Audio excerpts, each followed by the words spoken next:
kita masuk topik terakhir dari disiplin rohani, dan ini menjadi tantangan tersendiri bagi saya juga mengenai topik ini, karena saya pernah menyampaikan di dalam seri khotbah di dalam ibadah pagi, tetapi saya yakin sebagian besar jemaat tidak hadir dan juga belum diterapkan.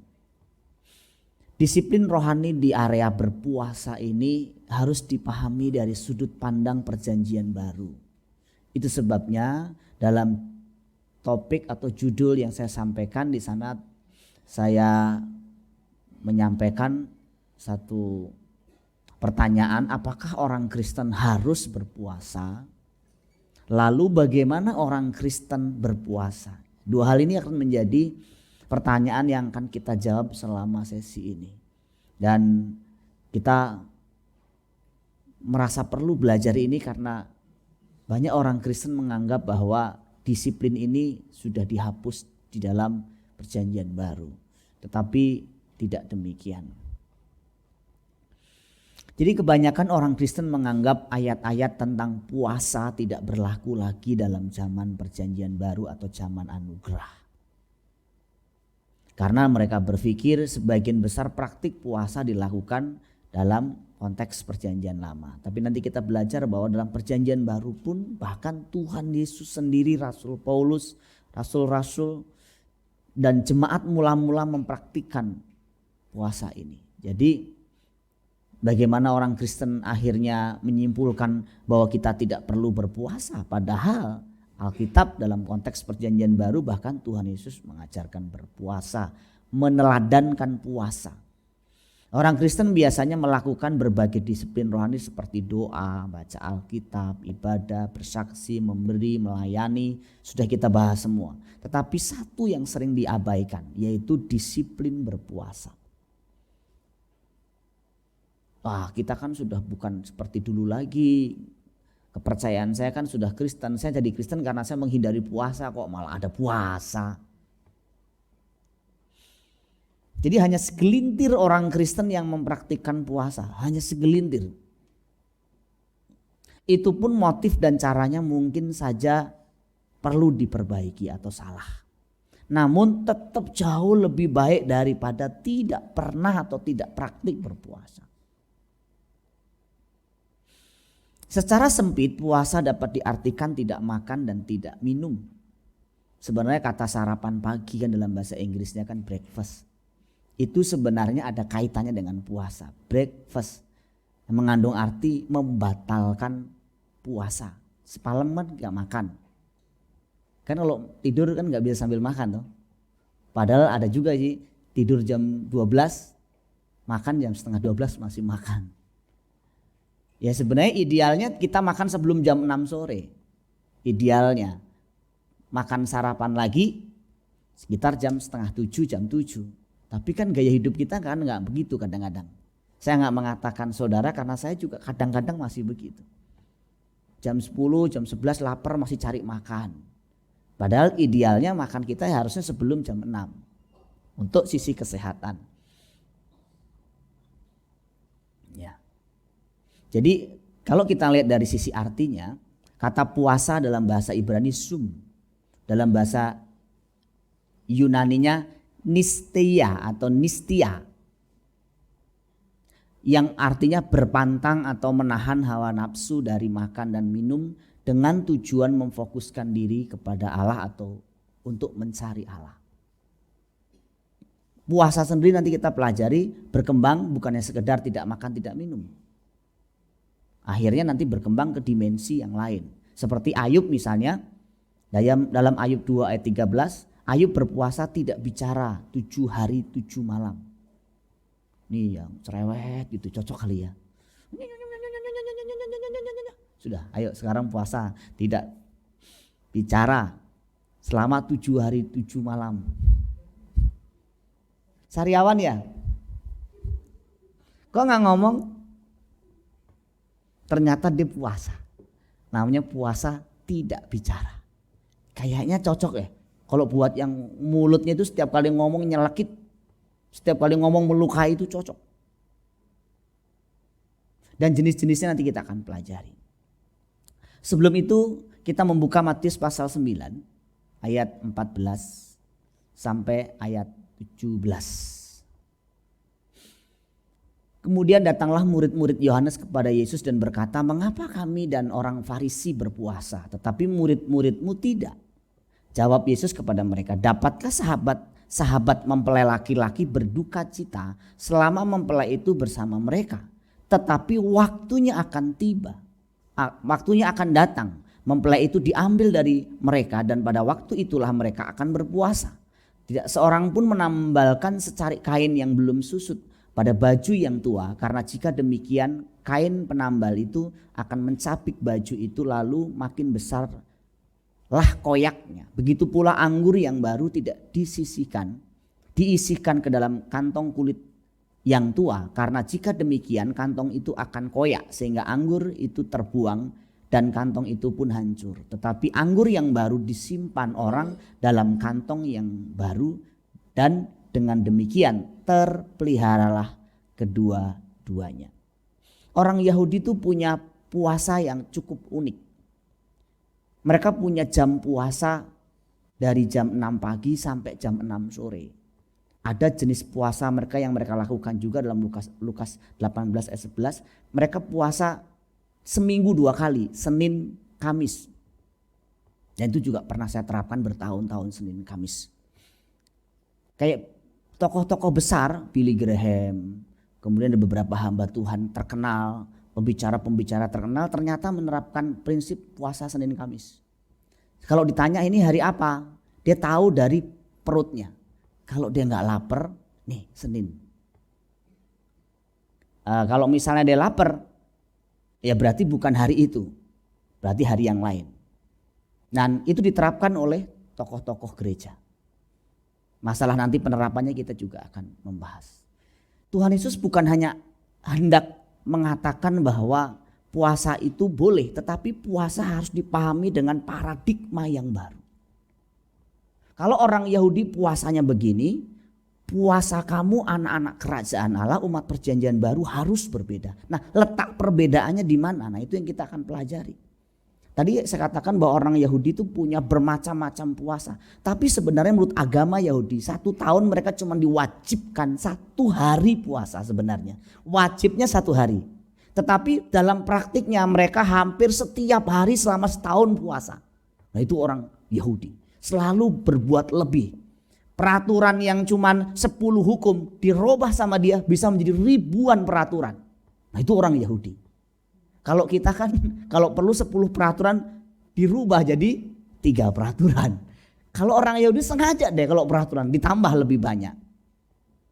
Dalam hari-hari perayaan tertentu mereka biasa berpuasa, misalnya hari raya pendamaian atau hari raya penebusan. Ada juga di hari mereka berpuasa selama 3 hari berturut-turut, misalnya orang Yahudi pada zaman Esther. Ada juga yang berpuasa sampai 40 hari 40 malam. Siapa tokoh dalam Alkitab yang berpuasa sampai 40 hari 40 malam tanpa makan tanpa minum? Musa, Elia. Ada yang bilang termasuk penduduk Niniwe. Karena dalam Yunus pasal 3 ayat 4 di sana dikatakan bahwa sebelum kurang lebih 40 hari ke depan akan ditunggang langgangkan, akan dihancurkan Niniwe, mereka disuruh berpuasa. Tapi tidak disebutkan loh puasanya berapa hari loh. Hanya jarak akan dihancurkan itu 40 hari. Makanya sebenarnya gak benar atau gak tepat kalau sudah pasti 40 hari. Kemungkinan mereka baru puasa 3 hari terus kemudian dibatalkan, bisa saja. Walaupun jarak akan dihancurkan kota Niniwe itu 40 hari.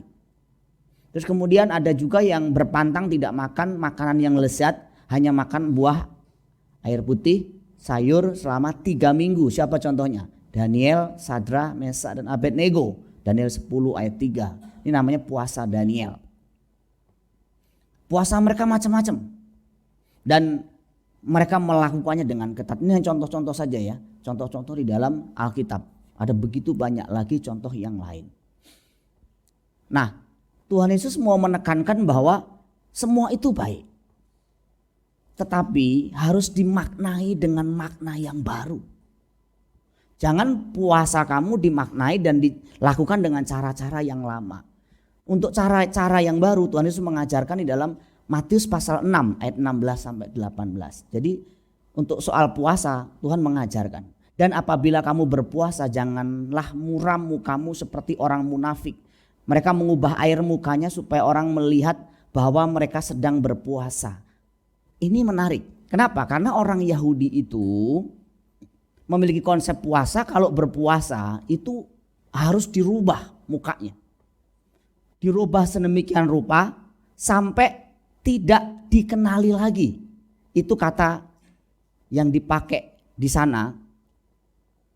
Itu adalah kata yang dipakai apaniso. Kata apaniso itu satu kata yang dipakai yang bisa diartikan secara harfiah, mukanya sudah nggak bisa kenalin lagi. Orang ini memang lucu. Jadi orang Yahudi kalau puasa mukanya sengaja dikasih mungkin sejenis laburan tertentu, rambutnya dikasih debu, mukanya dibuat sedih, manyun, supaya orang tahu bahwa dia berpuasa. Itu zaman dulu. Kalau zaman sekarang kira-kira update status. Buka puasa nih, seharian lapar juga nih. Ada jus durian, sayang puasa. Itu kan sebenarnya sama. Kalau zaman dulu kan kemasannya mengerikan, kalau zaman sekarang kan kemasannya terbalik. Tapi intinya Tuhan mau puasa kita ini bukan untuk pamer. Kalau puasa kamu dulu memang sengaja kamu tunjukkan ke orang untuk pamer. Dan perjanjian lama identik dengan puasa untuk seperti nyogok Tuhan. Memaksa Tuhan untuk menuruti keinginan kita. Contohnya siapa? Daud. Waktu Daud berpuasa supaya Yesus, dalam Matius pasal 4 ayat 1 sampai 2, laparlah Yesus. Nah, kalau dikatakan lapar berarti dia nggak makan. Tapi haus tidak? Tidak disebutkan ya. Kenapa? Kemungkinan besar apa? Kemungkinan besar Yesus minum waktu di padang gurun. Tapi minum secukupnya. Tapi kalau kita suruh puasanya cuma sehari minum, ya lain lah. Tuhan Yesus minum, aku boleh nggak minum? Minum secukupnya. Ya dua gelas lah. Enggak usah cukupnya 2 gelas. Ya beda dong. Kalau memang kita niat puasa yang tidak makan tidak minum. Nanti kita belajar jenis-jenis puasa. Jadi Tuhan Yesus itu kemungkinan puasa dia makan, tetapi dia tidak makan, tetapi kemungkinan besar minum karena di padang gurun. Tapi kalau Musa tidak disebutkan dia minum, dia tidak makan, tidak minum, jelas disebutkan di sana. Elia juga tidak makan, tidak minum. Jadi ada memang orang-orang yang sampai berpuasa sampai 40 hari. Tapi dengar baik-baik ya. Ini berkaitan mengenai cara puasa juga. Hati-hati dengan jenis puasa ini. Jangankan 40 hari. Saya dapat berita waktu itu di TV, di Metro, di SCTV atau di RCTI gitu ya. Ada satu jemaat GBI juga masuk TV lagi. Puasa 3 hari meninggal dunia. Udah meninggal dunia, kemudian disimpan di rumah jemaat. Karena dia yakin akan dibangkitkan pada hari keberapa. Udah busuk di rumah jemaat, terus didoain. Ini sekte namanya. Ini kekristenan yang tidak sehat.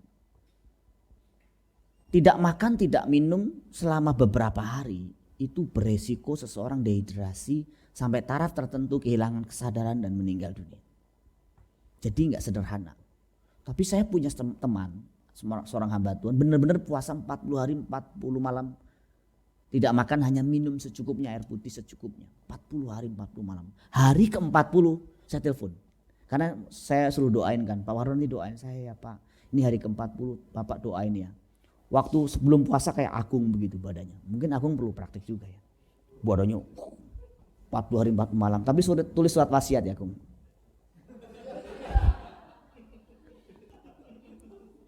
Badannya gede gitu. Saya telepon, Pak di mana Pak? Kan waktu itu sore-sore. Pak saya lagi di Tiga Raksa Pak.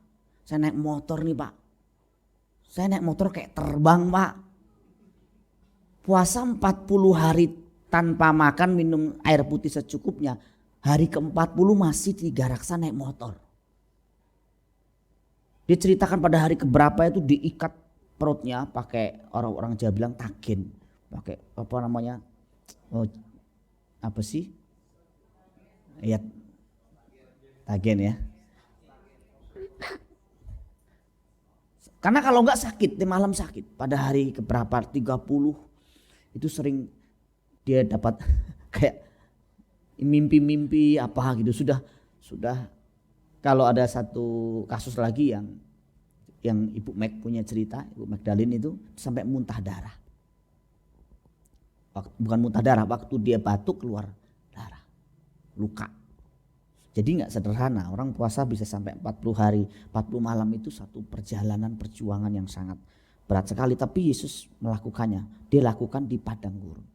Rasul Paulus juga berpuasa 3 hari 3 malam. Dan dalam 3 hari 3 malam itu dalam kondisi buta. Kemudian juga rasul-rasul yang lain termasuk jemaat mula-mula ketika memilih Paulus, memilih Barnabas, mereka berpuasa. Berpuasa sudah jadi praktik gaya hidup jemaat mula-mula pada waktu itu. Jadi bukan sesuatu yang baru. Bukan konteks perjanjian lama saja. Yang kedua, mengapa orang Kristen perlu berpuasa adalah karena ada kaitan dengan praktek penyangkalan diri dan disiplin diri. Perhatikan baik-baik. Rasa lapar adalah salah satu nafsu manusiawi yang paling inti atau paling pokok di dalam hidup manusia. Rasa lapar. Dan keserakahan adalah salah satu dosa yang paling pokok. Orang yang bisa menguasai rasa laparnya, bisa menguasai keserakahannya akan makanan, kecenderungan pengendalian dirinya tinggi. Dengan demikian penguasaan diri adalah omong kosong jika di dalamnya tidak tercakup kemampuan mengendalikan tubuh termasuk makan. Jadi kalau orang punya buah roh pengendalian diri atau buah roh penguasaan diri pasti salah satunya makanan. Jadi kalau orang bertumbuh dalam buah roh yang lain tapi buah roh pengendalian diri tidak ada, saya kira buah roh yang lain kemungkinan besar dipertanyakan juga. Penting sekali untuk kita punya pengendalian diri soal-soal yang ini. Kalau kita membaca misalnya 1 Korintus pasal 9 ayat 26, 24 sampai 27 itu Paulus menggambarkan seperti seorang yang sedang bertanding harus melatih tubuhnya seperti atlet yang melatih tubuhnya, melatih dalam segala hal katanya, menguasai seluruhnya.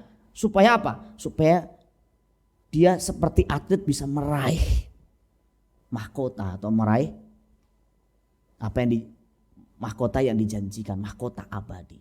Jadi kita lihat dalam ayat ini, menguasai diri dalam segala hal termasuk makanan, seks, makanan, mata. Kalau sekarang bisa juga tadi puasa bukan hanya soal puasa tidak makan tidak minum, tetapi juga bisa dikembangkan hal-hal yang kita tahu lemah. Mata kita lemah misalnya kalau sudah pegang HP sehari lupa baca Alkitab, lupa ngurus anak, ngurus suami atau ngurus istri misalnya. Kita juga harus kendalikan diri. Kita berpuasa mungkin untuk tidak membuka HP atau membuka internet dalam waktu-waktu tertentu.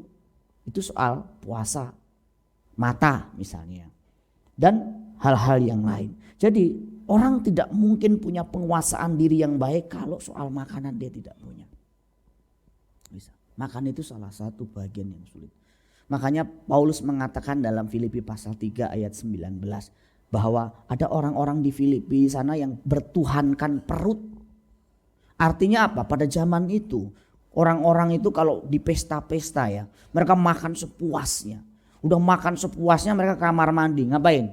Dia pakai bulu ayam dikolok-kolok-kolok ke lehernya supaya bisa muntah. Nah udah muntah dia bisa makan lagi sepuasnya. Ada orang-orang yang betul-betul memuaskan hawa nafsu makan sedemikian rupa. Makan seperti itu disebut dengan gelojoh. Gelojoh tuh makan tidak ada batas. Makanya kalau prinsip kesehatan sebenarnya ada aturannya kan. Makanlah sebelum lapar, berhentilah sebelum kenyang. Itu kabar menarik buat Daryl. Makanlah sebelum lapar. Jadi waktu saya tanya, Dek makan dek, aku belum lapar Pi. Tapi bilang sebelum lapar. Aku memang belum lapar, benar-benar lapar ya. Makanya bisa makan dong. Ayo dong makan dong. Aku belum lapar, benar-benar belum lapar Pi. Terus kemudian berhentilah sebelum kenyang. Permasalahannya kenyang itu kan pada level tertentu, wah perut sampai mau meledak. Padahal sebelum kenyang sebenarnya kita sudah harus berhenti. Mungkin sesekali tidak merusak pencernaan kita, tapi kalau jangka panjang itu merusak. Makanya all you can eat, makan-makan jenis begitu itu merusak pencernaan jangka panjang. Merusak. Saya beberapa kali dulu diajak makan di tempat-tempat seperti itu. Makan saya lumayan sih, tapi juga enggak sebanyak yang lain lah. Saya enggak sebut nama, nanti kan. Satu kali kita makan satu tempat. Makan waktu itu ada Ronald juga ya. Yang dulu yang ngajak dia juga dulu. Terus kemudian kita makan, ada satu teman yang kita ajak juga di situ, ada Ricky juga kayaknya. Kita nambah sampai kita malu sama yang melayani. Sampai saya menghadap ke dinding.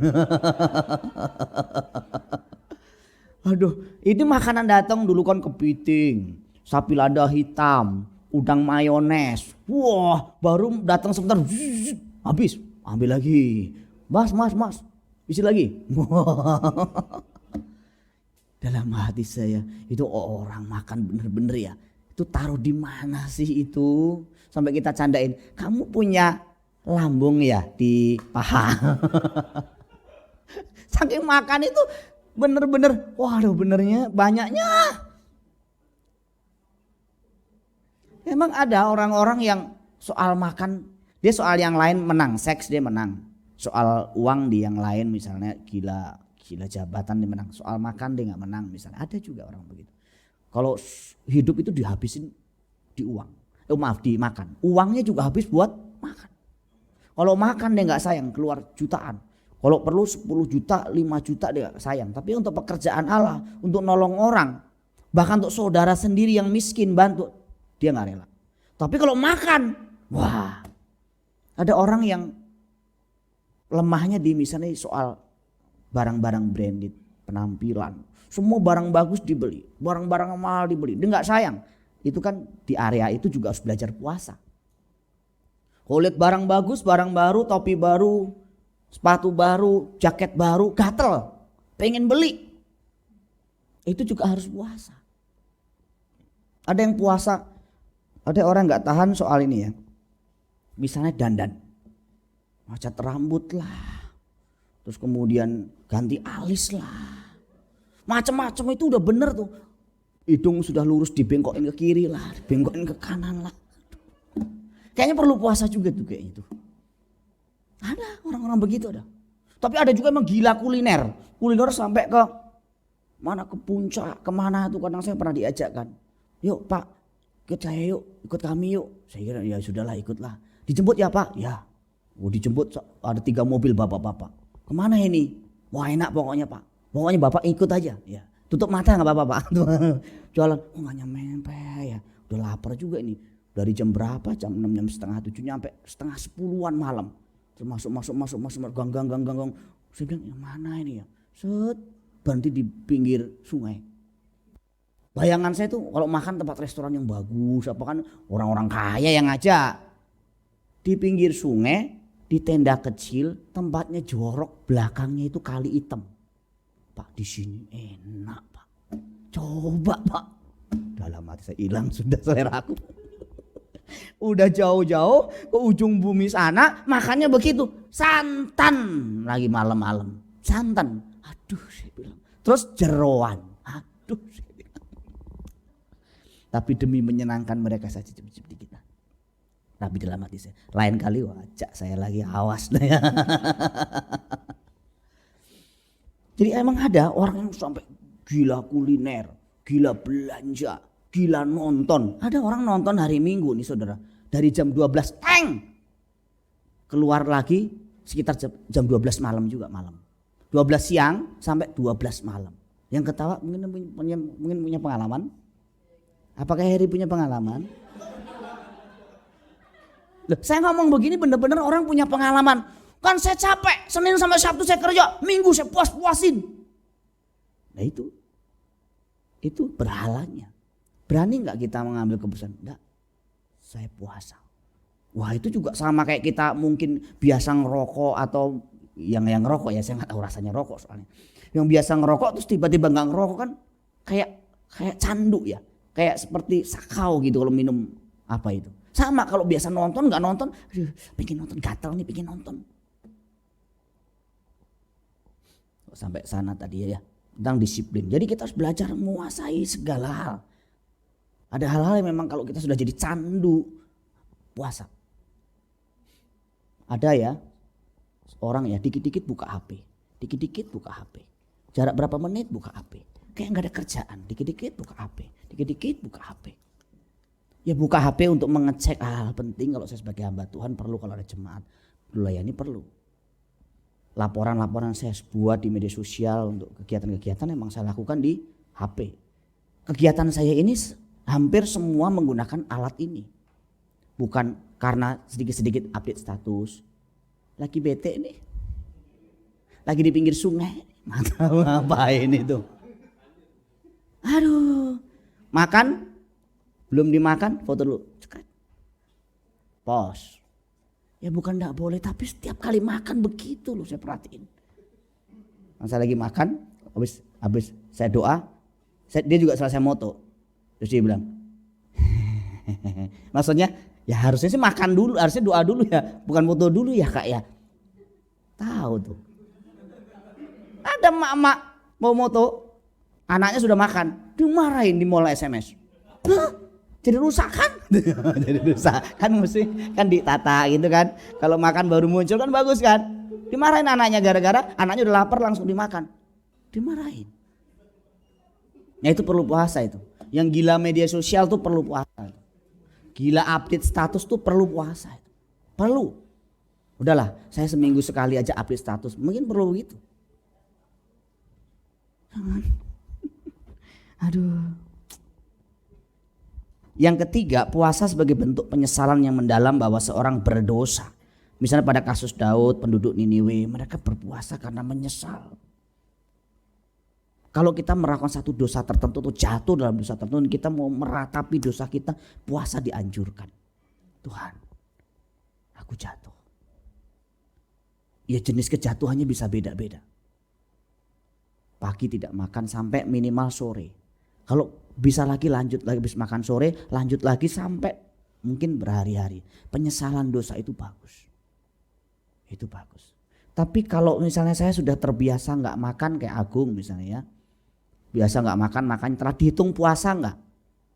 Termasuk diet dihitung puasa nggak? Tidak. Karena tujuan puasa itu mendekatkan diri kepada Tuhan. Orang yang tidak makan atau diet belum tentu mendekatkan diri sama Tuhan.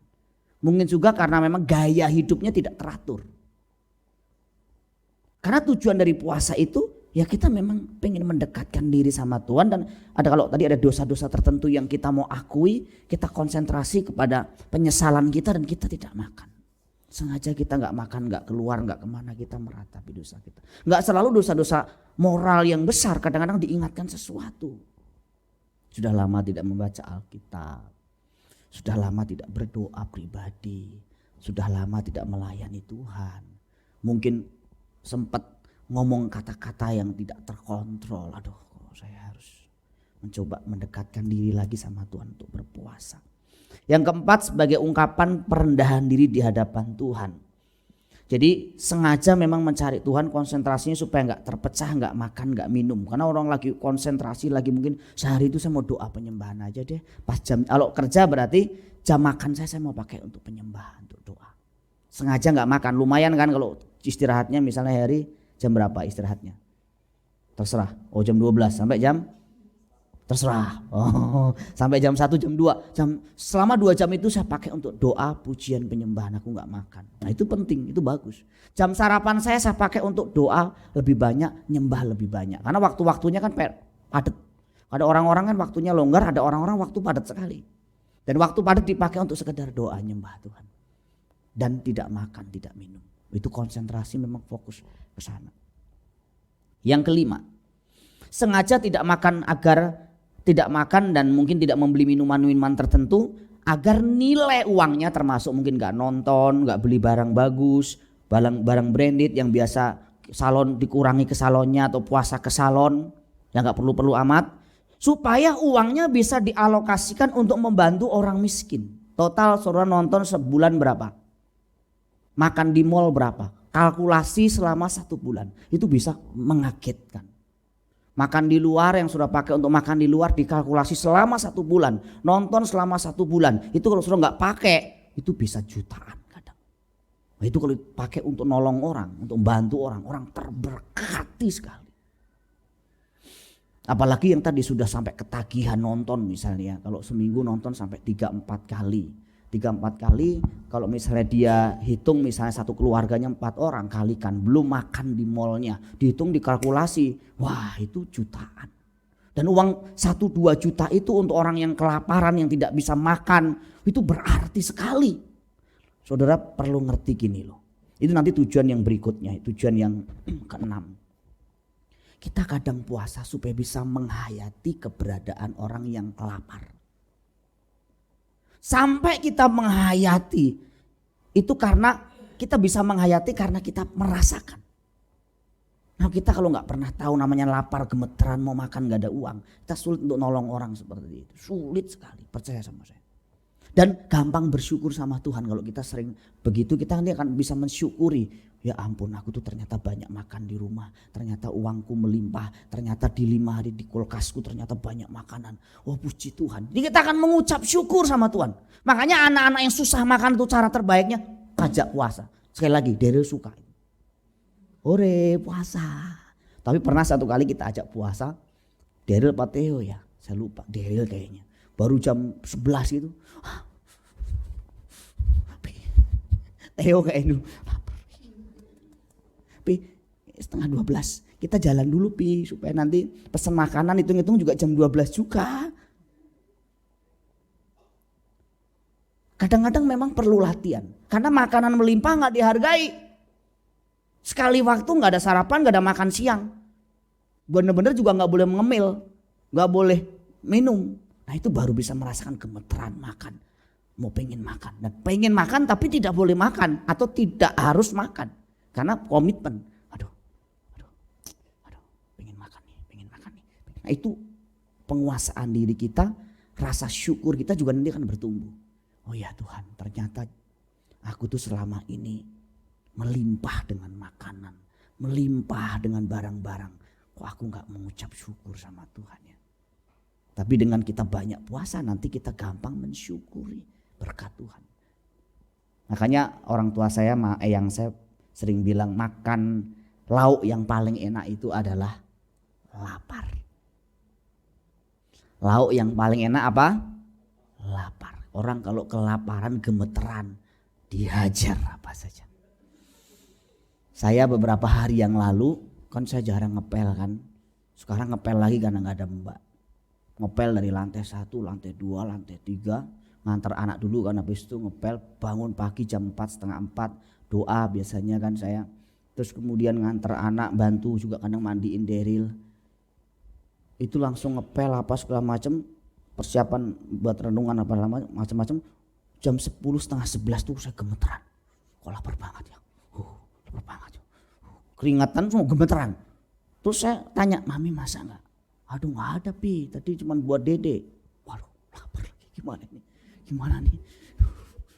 Terus Mbak Ani pernah masak terong sambal. Ternyata dibawa sama istri saya ke rumah, sisanya dibawa pulang. Wah itu saya angetin. Nasi saya nambah 3 kali. Waduh kayaknya tuh wah enak sekali ya makan pakai sambal terong itu sudah enak sekali. Saya bersemangat sekali. So, habis itu saya tadinya paginya sempat ke TBK waktu persiapan renungan itu. Saya punya pisang gak kemakan. Sombong. Gak kemakan. Cuman kemakan 1. Itu gemeteran. Masih perlu lagi makan, masih perlu lagi makan. Mana makanan? Mana makan pisang, saya makan. Dulu kalau orang Jawa bilang ada namanya geragas. Saudara yang tidak orang Jawa tidak ngerti arti geragas. Arti geragas siapa di sini yang tahu? Coba angkat tangan. Mas Iwan tahu nggak? Tahu ya. Geragas tahu. Tahu geragas? Geragas tuh gini. Kita habis makan. Aduh, kita pengen makan lagi, tapi nggak ada makanan. Karena nggak ada makanan jadi geragas itu. Karena nggak terpenuhi. Akhirnya apa? Saya cari apa dulu? Saya cari tebu, maling. Serius. Sebelah rumah saya itu sungai, kemudian ada tebu. Jadi saya sering nyebrang, kemudian saya potong tebunya, makan langsung. Supaya asupan manisnya masuk, karena butuh yang manis-manis. Kalau orang makan, ya kalau saya makan kan sehari-hari cuma nasinya juga nggak selalu nasi putih, kadang nasi singkong kan. Nasi singkong warnanya coklat. Terus kemudian sayurnya ya sayur sama sambel aja gitu. Jadi kayaknya ada yang kurang makan ya. Akhirnya apa? Ya cari tebu itu. Wah, sekali waktu saya makan tebu cetek. Ada yang teriak-teriak, woi! Ternyata mandornya. Dia bawa parang. Saya lari kenceng-kenceng lompat. Saya kok bisa terbang loh itu loh. Itu perasaan sungai itu lebar banget. Saya kok seperti bisa terbang loh. Orang ternyata kalau dalam keadaan takut itu bisa begitu. Wah. Itu sekali. Kalau besok lagi terus saya nggak bisa lagi. Karena dalam kondisi ketakutan. Orang yang lapar itu segala sesuatu dihargai. Orang yang tidak pernah menghargai berkat Tuhan, mungkin engkau belum pernah lapar. Kalau sudah engkau pernah merasakan lapar, jadi orang kere, susah, engkau akan ngerti pentingnya mengucap syukur dalam kelimpahanmu. Nah, sekarang ini kita punya duit selalu gak cukup, bilang gak cukup. Protes terus sama Tuhan. Tapi kalau kita sedikit melihat teman-teman kita yang masih lebih di bawah kita, waduh, kita bisa tersayat-sayat hati kita. Kita makan sehari teratur pagi, siang, sore. Walaupun teratur juga. Maksudnya pagi rasa soto, siang rasa rendang, malam rasa yang lain, instan maksudnya. Tapi kalau dalam kondisi bertahan hidup boleh. Tadi Ricky kan agak sedikit protes juga sama saya. Ya boleh, kalau bertahan hidup boleh, nggak masalah. Tapi kalau ada pilihan lain, ya pilih yang lain. Kalau ada nasi sama sambal sama telur ceplok, lebih aman. Kalau jangka panjang loh ya. Dulu waktu kita miskin-miskin di kampung, ada satu rumput namanya rumput krokot. Siapa di sini yang tahu rumput krokot? Rasanya agak asam-asam itu. Waktu saya baca di media sosial ternyata itu salah satu rumput yang mengandung antioksidan sangat tinggi. Pantesan ya orang kampung tuh jarang sakit. Paling sakitnya meriang, dikerok-kerok, sembuh. Ini kalau orang di Jakarta kanker, liver, jantung, mati mendadak. Kayaknya orang kampung sakitnya gitu-gitu aja. Kenapa? Karena yang dimakan itu sehat. Daun singkong. Ya kalau Eyang kalau nggak ada lauk kan ke sebelah rumah. Satu kali Eyang bawa makanan dari sawah, kerja dari sawah begitu. Nasi sama apa gitu, sayur apa pokoknya. Saya ke belakang cari cabai, saya makan pakai cabai di situ. Waduh kayaknya enak sekali. Waduh kayaknya tuh enak. Sekarang coba, sombong. Serius, sombong. Makan sih suka nggak dihabisin. Serius, saya juga menyadari, kok saya sombong ya Tuhan. Saya kok makan nggak dihabisin ya. Kadang masih ngeluh. Dengan kita berpuasa kita sadar, oh iya harusnya nggak boleh gitu ya. Nah, saudara-saudara yang punya pengendalian diri lemah dalam arti di wilayah makan lemah justru harus banyak berpuasa. Kelihatan dari mana? Dari postur tubuh kita. Mungkin mulut kita bisa berbohong, tubuh kita tidak bisa berbohong. Aku makannya sedikit kok.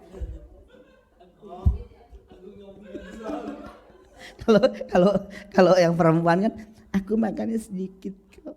Padahal sebelum kencan, nanti kalau ketemu pangerannya gitu ya, makan cuma sedikit kok Koko. Kok nggak dihabisin? Aku dikit aja.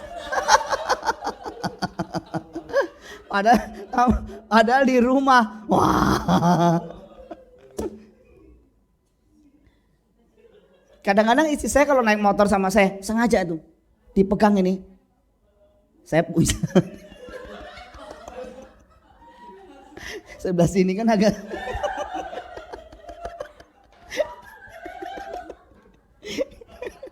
pengalaman ya Mas Yo.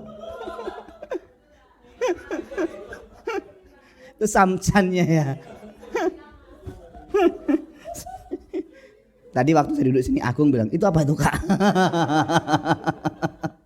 Ini loh sebelah sini. Walaupun ya saya sih nggak terlalu besar amat. Ya dibanding sama Heri kalah jauh lah. Dibanding sama Akong kalah jauh. Hati-hati loh. Saudara hati-hati sama Akong loh. Hati-hati. Jangan sembarangan nyentuh.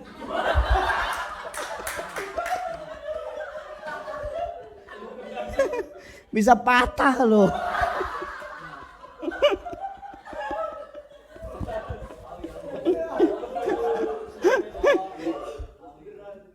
Nah, orang seperti Akong, ya yang lain juga si Agung, Heri, engkau tidak bisa mengatakan kau makannya sedikit. Tidak, aku tidak percaya. Engkau harus mengatakan hari ini aku sedikit, kemarin banyak. Ya memang kita harus menyadari bahwa kalau kita memang sudah di wilayah itu kita punya kekurangan, kita harus jujur. Kita berkata sama Tuhan, atau ya Bapak, aku merasa badanku ini sudah berat sekali. Jalanku juga sudah susah. Semua pakaian salahin semua. Ini udah gak muat nih pakaian nih. Semua salah pakaiannya. Dibanting-banting pakai. Jas juga dilempar, gak muat semua. Padahal jas mah gak berbuat kesalahan. Baju kita tidak buat kesalahan. Yang buat kesalahan adalah pencernaan kita. Perut kita. Latihan. Saudara tidak ada pilihan lain, harus latihan. Serius. Lalu puasanya gimana? Secara singkat saya kasih gambaran. Ada puasa sebagian. Misalnya saudara gak sarapan pagi itu sudah puasa. Saudara gak makan siang dan sarapan pagi itu sudah puasa. Kalau bagusnya gak makan pagi, gak makan siang sampai. Kenapa? Ya, makan ketemu jam 6 sore seperti orang Yahudi. Jam 6 ketat, orang Yahudi itu makannya teratur. Jam 6 pagi dia kalau puasa sudah enggak makan, atau baru makannya sebelum itu, nanti ketemu jam 6 sore. Istilahnya buka puasanya jam 6 sore. Nah, saudara bisa lakukan itu, kita bisa lakukan itu. Kalau mentok-mentok enggak tahan juga. Sekali saja nggak sarapan tapi makan siang. Tapi niatnya memang puasa, bukan karena menahan lapar, bukan. Karena aku memang mau pakai jam sarapanku untuk intimasi sama Tuhan. Tetapi yang paling ideal ya sebenarnya antara tadi jam 6 ketemu jam 6. Ada puasa Daniel. Saudara bisa puasa Daniel berapa hari? Puasa Daniel berapa hari? 21 hari. Waktunya nggak harus 21 hari. Kalau dalam kasus Daniel 21 hari 3 minggu. Jadi saudara bisa pakai itu untuk tidak makan daging, tidak makan yang lezat-lezat. Artinya kalau makananmu biasanya pakai micin 1 sendok pruk, hari itu tidak pakai, selama 3 minggu tidak pakai micin, garam saja secukupnya. Yang hambar memang. Terus minum banyak air putih, buah, sayur-sayuran. Nasi boleh. Nasi makan ya standar, itu sudah puasa, sudah dihitung puasa. Daging tidak disentuh selama waktu-waktu itu, apalagi babi, ya, steak enggak. Tapi jangan setelah 3 minggu balas dendam.